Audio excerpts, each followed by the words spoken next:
పశ్చిమ బెంగాల్ అసెంబ్లీ ఎన్నికల తుది విడత ప్రచార పర్వం ఇవాళ సాయంత్రం 5 గంటలతో ముగియబోతుంది.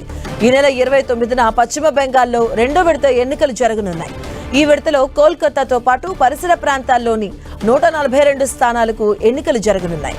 కోల్కతా నార్త్ 24 పరగణాలు, అలాగే సౌత్ 24 పరగణాలు, హౌరా, హుగ్లీ వంటి కీలక జిల్లాల్లో ఈ విడతలో ఓటింగ్ జరగబోతుంది. తుది విడతలో బెంగాల్లో 2 కీలక అభ్యర్థులు బీజేపీ, టీఎంసీ తరపున పోటీ చేస్తూ ఉన్నారు. సీఎం మమతా బెనర్జీ తన సొంత నియోజకవర్గమైన భవానీపూర్ నుంచి పోటీ చేస్తూ ఉండగా ఆమెపై బీజేపీ తరపున సువేందు అధికారి ఇక్కడే పోటీ పడుతున్నారు. దీంతో ఈ స్థానంపై అందరి దృష్టి నెలకొంది. ప్రచారానికి కొన్ని గంటలు మాత్రమే ఉండడంతో ప్రధాని మోదీ, మరోవైపు సీఎం మమతా బెనర్జీ సుడిగాలి పర్యటన చేస్తున్నారు. ఓటర్లను ఆకర్షించేందుకు విభిన్న ప్రయత్నాలు చేస్తున్నాయి రాజకీయ పార్టీలు. బెంగాల్ అసెంబ్లీ ఎన్నికల్లో బీజేపీ అధికారంలోకి రావడం ఖాయమని ధీమా వ్యక్తం చేశారు ప్రధాని మోదీ. టీఎంసీ పాలనలో బెంగాల్ మహిళలకు రక్షణ లేదన్నారు ప్రధాని. హుగ్లీ ప్రాంతంలో పాల్గొన్న మోదీ దీదీ ప్రభుత్వంపై తీవ్ర స్థాయిలో విమర్శలు చేశారు. మమతా పాలనకు ఇక ముగింపు తప్పదన్నారు.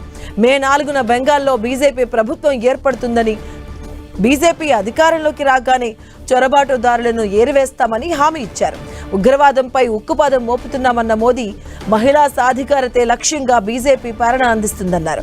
టీఎంసీపై బెంగాల్ ప్రజలకు నమ్మకం పోయిందన్నారు ప్రధాని.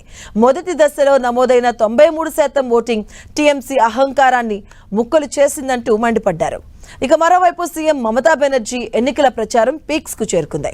బెంగాల్లో మరోసారి అధికారం దక్కించుకోవడానికి విశ్వ ప్రయత్నాలు చేస్తున్నారు. ఇక రెండో దశ ఎన్నికలకు సమయం దగ్గర పడుతూ ఉండడంతో ఓటర్లను ఆకర్షించేందుకు టీఎంసీ పార్టీ అన్ని ప్రయత్నాలు చేస్తుంది. భవానీపూర్లో పాదయాత్ర నిర్వహించారు దీదీ. మమతా పాదయాత్రలో కార్యకర్తలు, అభిమానులు వేల సంఖ్యలో పాల్గొన్నారు. ప్రతిపక్షాలను ఎండగడుతూనే టీఎంసీ పాలనలో జరిగిన అభివృద్ధి, సంక్షేమంపై విస్తృతంగా ప్రచారం చేస్తున్నారు. మొదటి విడత పోలింగ్లో ఇప్పటికే ఏప్రిల్ 23న 152 అసెంబ్లీ స్థానాలకు ఎన్నికలు జరిగాయి. ఇక రెండో విడత పోలింగ్ ఏప్రిల్ 29న ఉదయం 7 గంటల నుంచి సాయంత్రం 6 గంటల వరకు జరగబోతుంది. ఇక ఇవాళ్టితో ప్రచారం ముగియనుండడంతో అభ్యర్థులు ఇక ఇంటింటి ప్రచారంపై దృష్టి సారించారు. ఈసారి బెంగాల్లో టీఎంసీ తన అధికారాన్ని నిలబెట్టుకుంటుందా లేక బీజేపీ పాగా వేస్తుందా అనేది మే 4వ తేదీన తేలబోతుంది. ఎన్నికల నిబంధనల ప్రకారం పోలింగ్ ముగిసే సమయానికి 48 గంటల ముందే బహిరంగ సభలు, రోడ్ షోలపై నిషేధం ఉంటుంది.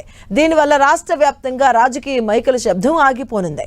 అయితే అభ్యర్థులు కేవలం ఇంటింటికి వెళ్లి ఓటర్లను అభ్యర్థించుకోవచ్చు. ఇవాళ సాయంత్రం నుంచి పోలింగ్ ముగిసే వరకు 142 అసెంబ్లీ నియోజకవర్గాల్లో మద్యం విక్రయాల నిషేధం అమల్లో ఉంటుందని అధికారులు తెలిపారు.